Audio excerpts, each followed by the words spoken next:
throughout the years, panalo rin sa dami ang mga intrigang kinasasakupan niya. At ngayong hapon, panalo rin kaya ang mga panapat ng statement sa mga intriga. Live sa TGIS, Tony Gonzaga Intriga Statements. Bea Alonso. Live na live sa hot seat ng TGIS, ang pinakamahusay na actress of this generation, Bea Alonso.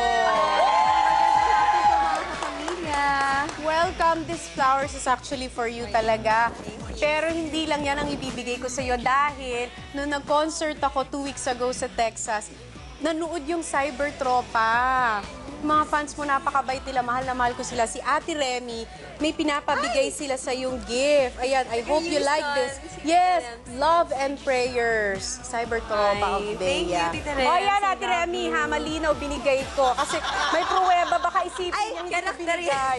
Sobrang classic yan si Tita Remy. Oo, kasi dapat ibibigay ko kanina sa ASAP. Kaya lang na-realize ko, baka isipin niya hindi ko sa TV ko binigay. Para sure na sure. Sure na Thank you, Tita sure. Remy. Ito pa ang isang sure na sure. The last time na nag-guest ka dito sa The Buzz, sabi ko, this is really your year, Bea. Kasi di ba nagsimula ka sa isang blockbuster movie na Miss You Like Crazy, sinundan ng hit na teleserye mo na Magkaribal, and now muling masusubukan ang husay mo sa pag-arte sa Sayo Lamang. Yun ang bago mo. Oo, marami akong dapat ipagpasalamat ngayong taon. Bukod dun sa maraming blessings na yun sa trabaho. Parang okay lahat ngayong taon na to. So, I'm very thankful. Kasi napakabait mong tao. Tsaka hindi lang ikaw mabait, pati yung mga fans mo. Kaya love ko rin ang Cybertropa. Thank you. Ang bait-bait nila talaga. Lovers. Sa'yo lamang, malapit na mag-showing. This will be shown September. September 1. May premiere night. Yes, sa August 31 sa SM Mega Mall Cinema 10 kami.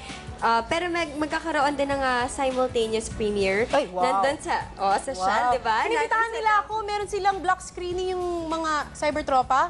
Oo. September 4. September 4 yun. Pero sa August 31, sa SM Cebu, nandun si Tito Boy at saka si Diet. At nandun naman sa Davao, sa G-Mall, si Zanjo at si Loren. Sabay-sabay nating papanoorin sa ilang sulok ng Pilipinas ang Sayo Lamang. Wow! Alam mo yan, lahat ng pelikula mo, pinapanood ko. Thank you naman. So, hindi ko papalampasin to. Pero ang hindi ko palalampasin ay ang mga intriga sa'yo lately. Palampasin na natin. Ay, wag nating lampasan yan. I-discuss natin yung iba dyan. O, ready ka na sa Intriga Statements. Hindi ka pa ready, pero ready na ako. So, yung una, post it. Go. Ayan na. Si Eddie Littleton, suki talaga ng TGIS. Ang sabi niya, Oscar Peralta may tampo kay Bea Alonso. Oscar Peralta. Si Tito O, alam niyo po si Tito O, siya talaga yung isa sa mga nakadiscover sa akin. Siya yung naniwala sa akin ng baguhan ako sa ano yan, sa Pasig, sa isang beauty contest. And I always Sumasali ka sa beauty contest? Ay, oo, nung bagets ako. Talaga. Kala ko nga, para magiging Venus Rally. Oo, kasi ang tangkad mo, anong height mo? Di ba 5'8". Oh, 5'8". Oo. Pero si Tito Oscar, siya yung talagang tumulong sa akin. Nag-uumpisa ako. And lagi ko sinasabi yan sa maraming tao. Pero nung sa Magkaribal, nakapanood ko lang siya sa TV. Hindi ko alam na nag-guest siya sa Magkaribal. At Hindi kayo kami nakita sa TV. nagkasama. Oo. So siguro...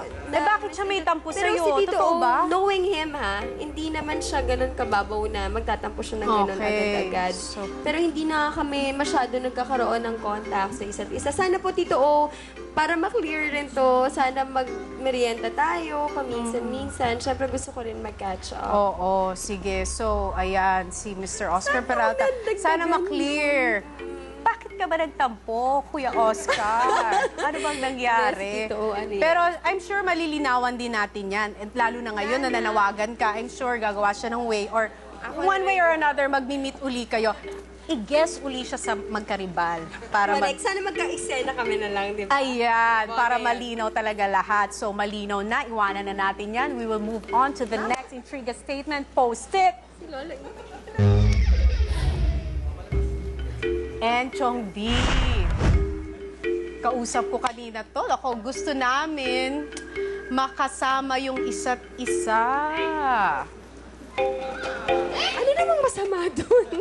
Wala namang masama. Wala namang masama doon. Alam mo, sobrang lovable nitong taong to. Hindi, kahit sino siguro isama mo sa kanya, hindi mo maiiwasan i-love tong tao na to. Siya yung tao na ang bilis mong maging komportable. Sobra. Oo. Kasi sobra niyang totoo, genuine. Sobra niyang sobra niyang papafeel sa'yo na komportable ka, na you can be yourself. Di ba siya yung love interest mo ngayon sa Magkaribal? Parang- Hindi, si Derek. Siya Pero si yung Derek. una. Nung una, best friends lang talaga Bume-best kami. friend tapos medyo may gusto siya sa'yo, hindi ba? So, kamusta naman? Kasi kanina sa ASAP, alam niyo po pag nag-aasap kami, Ay, ano yan? Ay, hindi, wala naman. Nakikita ko lang kayo. Kahit tumingin lang ako kasi baka mamaya sabihin naman nila, hindi kasi pag-asap. Hindi, wala na akong pinagsasabi. Ito na lang ang sasabihin ko. Magkausap kayo lagi. Oo, sobra. Dati hindi kayo masyadong close, pero ever since na nagka-work kayo, laging kayo ang nakikita ko Oo. magkausap, Sobra. nagkakamustahan. Sobra po talaga. Tsaka siya yung taong pwede mong pagsabihan na, hoy, ba't di mo ako pinapansin? Hoy, gano'n. Yung hindi niya dadamdamin or hindi ka mahihiyang sabihin niya Oh, sige, may tanong ako sa'yo. Pag nag-text sa'yo si Encho, nagre-reply ka ba? Hoy, nagre-reply. Paminsan-minsan. May mga Kasi may ugali si Bea, hindi nagre-reply. Oo. Walang load. Joke lang. Box office queen, wala doon. Ano ka ba naman? Ikaw talaga. O sige, let's move on to the next. Tapos na tayo kay Encho. Close sila, masaya sila, gusto nila magkasama. Next, intriga statement, post it. Veronica Samio. Anong sabi? Di bitter, Bea, umaasa pa rin makita ang tatay. Oh, okay.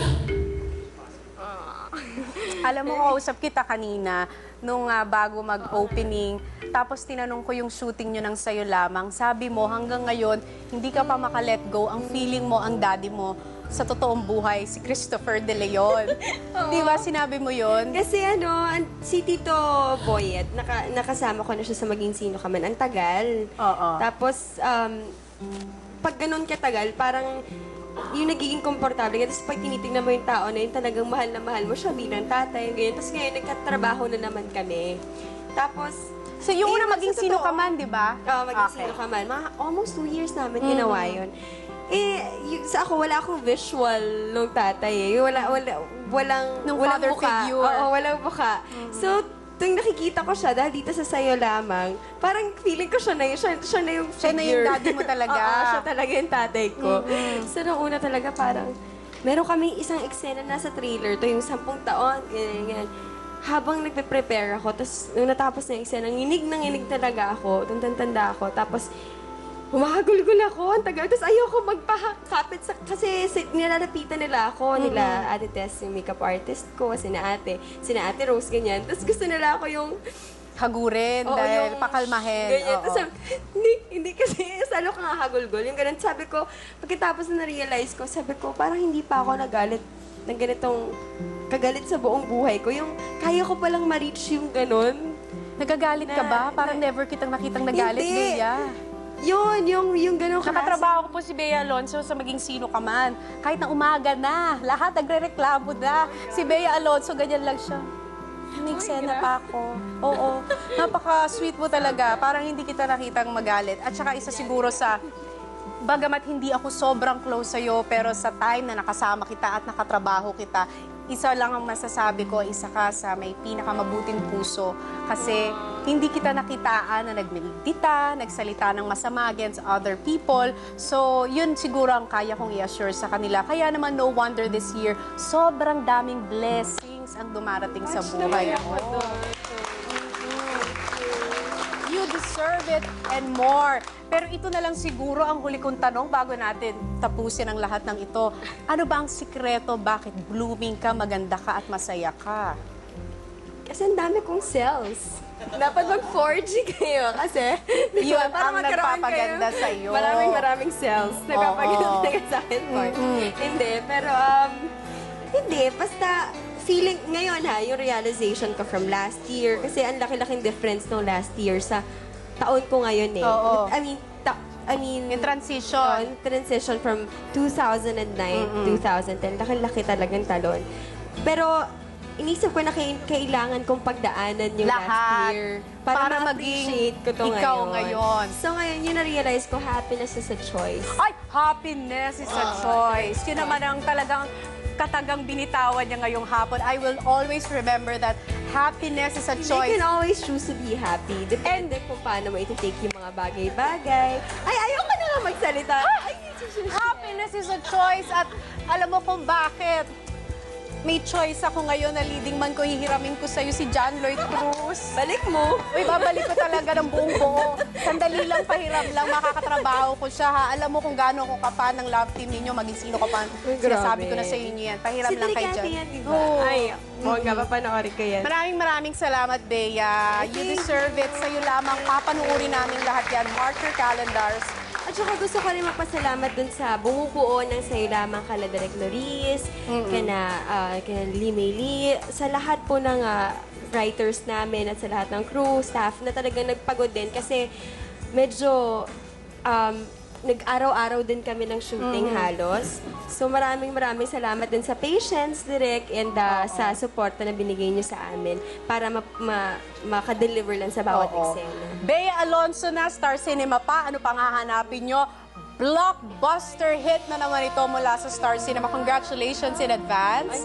You deserve it and more. Talagang ito naman, gusto ko magpasalamat kay Alex Carbonell, Aris Placenta, and Samson of Asachi. I love you. Happy birthday. Shape, Spaces, and Curves, Dental Arts, Merrill Shoes as an accessory, special contact lenses, Posh Nails. Would you like to add something, Bea? Gusto ko mag-happy birthday kay Tita Monch, Monch Navales, ay aming butihing manager. Happy birthday.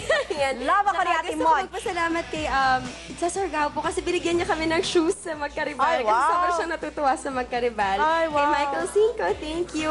Francis Tevila for providing my clothes. Kay Sasa Jimenez, Rahul Laurel for giving that interview. Thank you po. At sa lahat po ng designers, Vicky Bello, thank you po, Yes, Doktora. oo. Bea, hindi ka Shika. muna aalis. Kasi, oo, dahil makakasama natin ang buong cast ng Sa'yo Lamang. Inyong-inyo na. Naku, mamaya! Sa pagbabalik pa rin yan ng... Beautiful. Susunod, Dieter Ocampo, Miles Ocampo, Lauren Yang, Empress, Zanjo Marudo, Coco Martin, at Lorna Tolentino. Walang takot ang haharap sa Inchiga sa pagbabalik ng Fresh, Fiery, Fearless, Bye-bye! This is Dirty Water, and this is activated carbon.